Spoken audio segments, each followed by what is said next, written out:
Okay, ladies and gents, it just happened.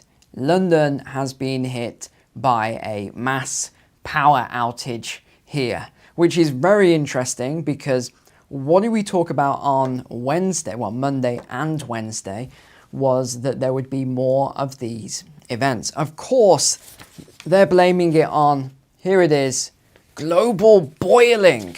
Yes, global boiling, they're calling it. They're saying this is exactly why, but we're rational thinkers, we're logical thinkers here on this channel. If you're a subscriber here, it means you're pretty smart and open-minded and you like to look into things for yourself. So that's exactly what we do on every video. So what has happened then? Well, there's a massive power outage hit the London Underground as lines are suspended. The scenes are pretty wild if you ask me. But again, if you live in a big city, it might be normal for you where people are crammed like sardines and you're walking down a tube line with your phone flashlight and stuff like that. Not normal to me, but each to their own. The amount of stations that are being closed down now, this happened at 2:30 p.m. Now, the interesting thing is around this, that the initial incident only happened for a very short space of time. But what happened was, as a result of that, it just knocked out the entire system. In fact, we've got a spokesperson said some people would have been stuck in the tunnel for a long time. Others chose to leave the tunnel. I'm not exactly sure how that happened. It seems a bit dangerous to me. TfL said it was in the process of getting things back up and running again, but it can't say when this will be fixed, and officials don't know anything else. No one seems to know anything. Have you noticed this on all of these events, all of these blackouts and power outages and the cyber attacks on the supermarkets? No one seems to know anything. We talked on Wednesday as well about the substation, the Heathrow substation. They still haven't figured out. They got the best experts in the UK from different fields, and no one knows what caused it. Okay, if you believe that. What else have they said? I mean, this just goes on. I want to get into the juicy stuff because this is just the basics here. We're going to get into the juicy stuff. Here we go. So these were the scenes then. People walking up escalators. Nothing is working. I don't know if you've walked up these escalators before, but it's quite a workout. I feel bad for anyone that couldn't walk out easily. The scenes though, people just stuck. No one knows what's going on. No one knows what to do. All the tube stations are just closed. People cramming onto buses in the warm weather, as they're calling it. The boiling. They're calling it boiling weather. Indeed. Boiling indeed. Let's have a look at this image then. So here we go. This was the boiling, the global, let me just turn that off. The global boiling, right? This is the heat. Well, if you look in 1995, what do you notice? Please drop a comment below. What do you notice between this and this? Quite interesting, isn't it? All of this boiling stuff, which I think is going to come to an end soon. Let's hope it comes to an end soon. All of this talk of global boiling and everything else. They've even put out, I've got to show you. Okay, so a spokesperson, this was the latest update as well, said that this power outage was not connected to last week's incident. Well, we know why they don't want to connect it to last week's incident, because everyone figured out what caused all of the blackouts and they don't want that going out.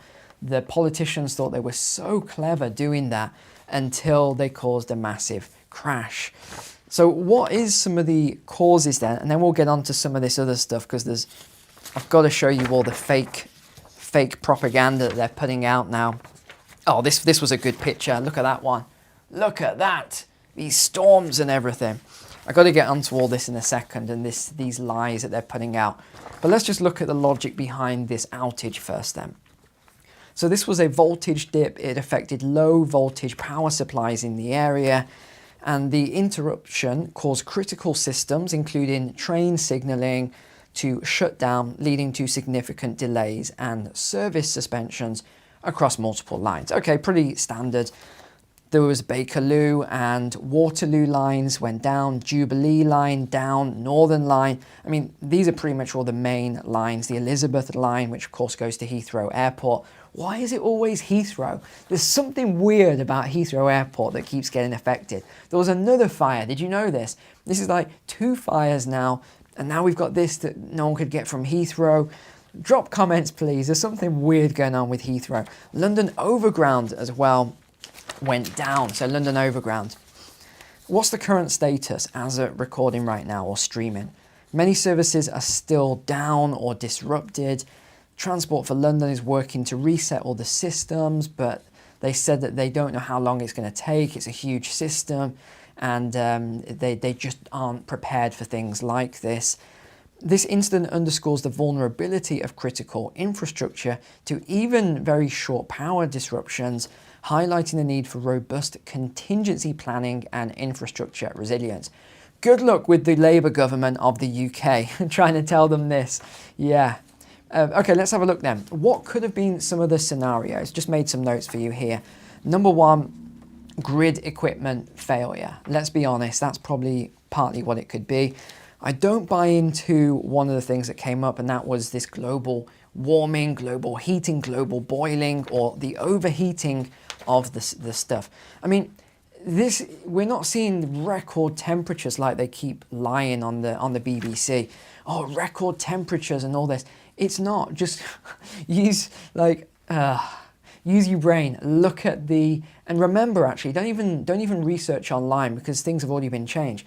Just think back and remember 10 years ago, 20 years ago, 2 years ago, 5 years ago, and you can remember what the temperatures were like. What we're seeing right now are not record-breaking temperatures, ladies and gentlemen. It's all this sort of stuff they're putting out. Okay, number 2, they are saying it could be a cyber attack. They love cyber attack. Foreign actors such as Russia. I was waiting for that one. I knew they had to get Russia in there somewhere. They said this could be a coordinated cyber attack targeting SCADA systems, which is supervisory control and data acquisition, which manages power distribution. So they think could be Russia. Russia did it. It's funny, Russia has basically done everything at the minute. They even tried to cripple the UK pension programme, which was nothing to do with the currency manipulation at the time and other things. No, it was Russia. Number 3, voltage instability or frequency imbalance. This is another thing it could be. But number 4 is the big one. They think it was weather related. They're absolutely sure this was weather related. And yeah, that's what they're blaming it on. They're sticking to it. So let's have a look at this then, because I thought this was quite funny. This was a big one. This one here. Households in England told to stay indoors, keep your windows shut until Wednesday. I'm not joking. Can you see that there? It says until Wednesday. So from the weekend until Wednesday, they're telling you to stay indoors. Don't go out into the sun. Definitely don't get any, nice vitamins and a nice healthy glow. Good for your immune system. Don't do any of that. No. Stay indoors. Don't get any sun. Close all the blinds. They say close the windows. Stay indoors. The health system may not be able to cope. Watch the news for the latest updates. Why would you need to watch the news? What exactly is going to be on the news that you need to know? You just look at your weather app. Oh yeah, 24 degrees Celsius or 25 degrees Celsius. Beautiful, I'll go and get some sun. You don't need to watch the news. They're not going to tell you anything that's useful. But I loved this one. They put this report out and they were putting all this stuff out. And this was to do with the USA, by the way. So they linked this to the USA, said, see, look what's happening. The USA knows.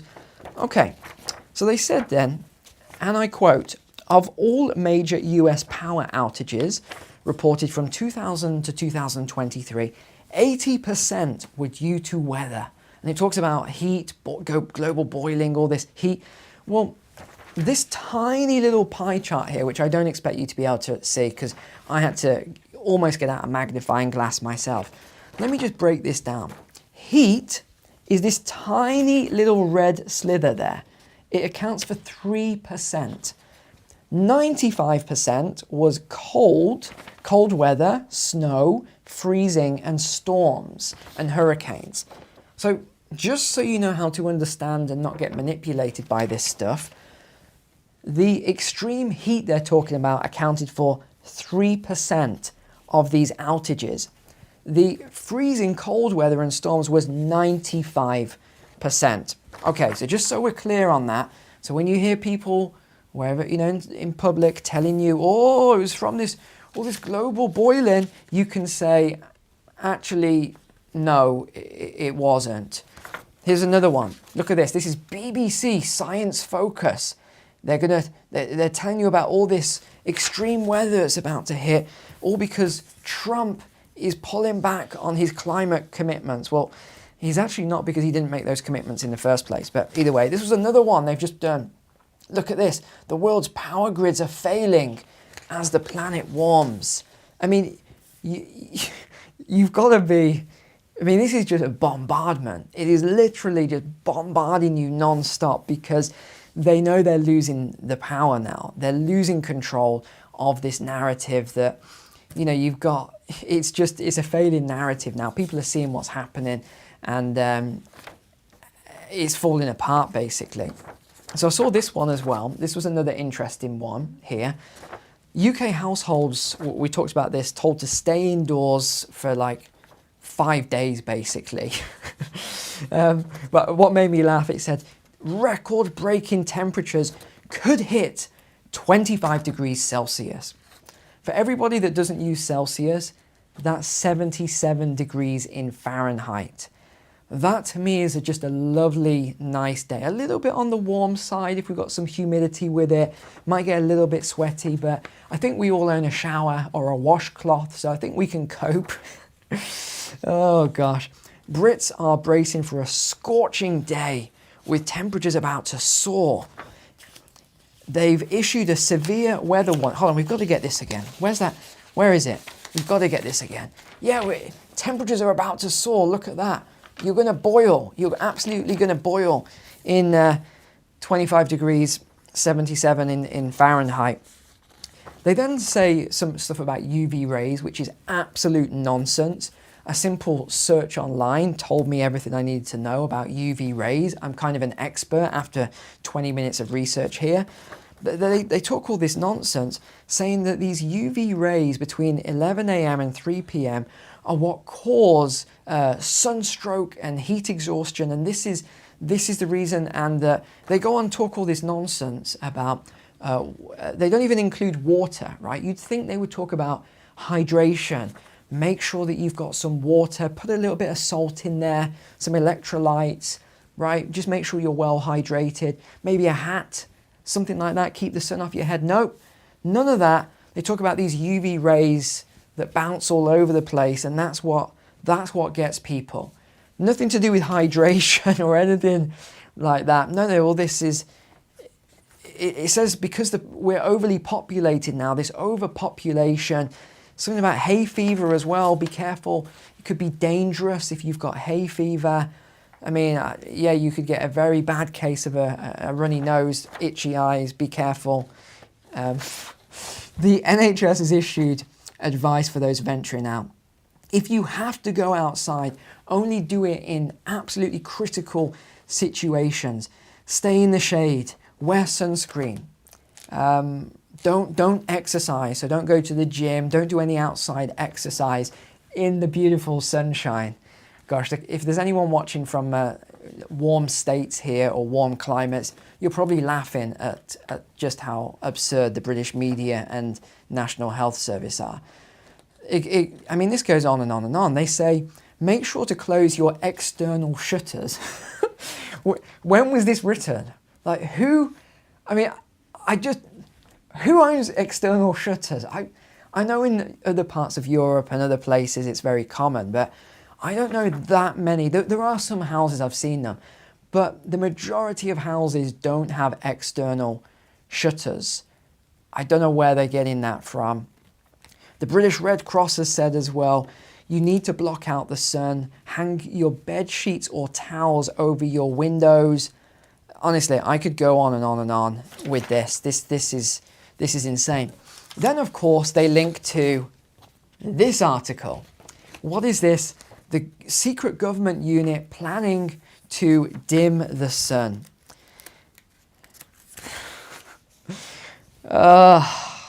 Gosh, here we go. I am going to read it. Plans to block the sunlight are crucial for global warming. They are talking about this company called Aria. You know the thing that makes me laugh about all this? They've said that, they said you've probably noticed, like they use all this stuff, you've probably noticed the skies recently, how planes have started to have these trails behind them. And they're quite clear, they say they're not contrails, which is condensation. They're saying that this is a different type of trail.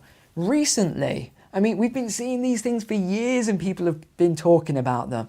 And now they're saying, recently, this is the reason why they're starting to put these. This is from the government and the media, by the way, just in case anyone's going, oh, I've heard about this. This is one of those conspiracy theories, isn't it? No, this is from the government, the people you trust and love, for those of you that way inclined. Okay, read about this stuff now. I was even, I think I mentioned in the lakes last week, had just a beautiful couple of days away. And this man said, and it was quite funny, his whole family, they had like green hair, all the stuff, all the flags and all this other stuff. And they said, beautiful day, isn't it? Look at this, but look at that cloud there, that's strange. I said, yeah, it's called a chemtrail. And they all just went, started shouting stuff at me. My wife was like, oh gosh, Neil, don't get into it with them. They're like, you don't know anything. That's condensation. I was like, what? The whole sky is clear and that one plane that just flew, just dropped that trail, massive, and that's condensation. But all the other planes, and they're like, you don't know anything. So, okay. But anyway, get back to my point. I don't want to go off tangent too much. They've said that they're now funding this unit. It's called Aria. It was set up by Kwasi Kwarteng under the Tories previously, the Conservative Party. Yet few people on the street know what it is. No one knows what it does. No one knows how much taxpayer money's gone into it. Well, this week we found out it was 56 million on